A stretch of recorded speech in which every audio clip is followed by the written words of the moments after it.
I'm often asked about what the color reference is, what certain things mean. And for example, we hear purple as being a royal color. And why is it a royal color? Well, obviously the kings and queens in the past and present wear different shades of purple, and it does denote royalty. But the real answer is that, for example, in the Bible, it said he wore a purple robe.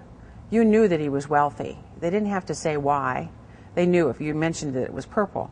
The reason being is it took a lot of little purple sea animals to create that dye, and you had to be wealthy in order to be able to afford it.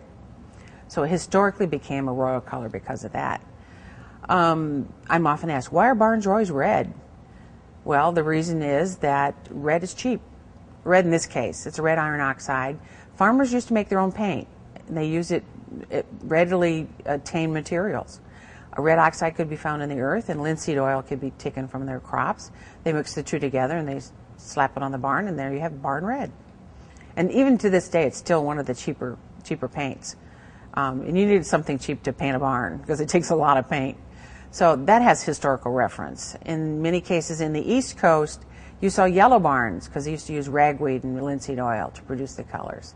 So some things get tradition because of what was readily available and what might have been used in historic times. We know, of course, in history that colors were made from things found in the earth.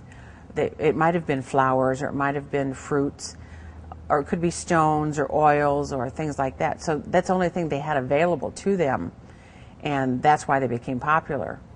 If you look at, for example, the colors found in Williamsburg, which are very historic colors that they've gone back and done research on to find out why they used those particular colors, it was based on what was available or what could be sent over from Europe.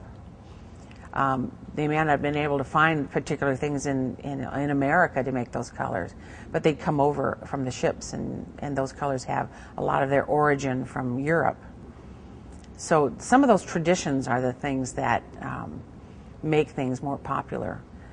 We always have the traditions of our ethnic traditions, for example, the traditions of red, white, and blue. You hear those three words together, you automatically think the American flag.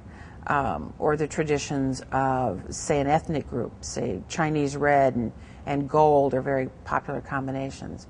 Rarely is a single color a single story. It has a family that surrounds it. There are colors that works well with. When you talk about color trends, it's never a single color. And oftentimes a trend color can actually bring in another color with us and create a trend.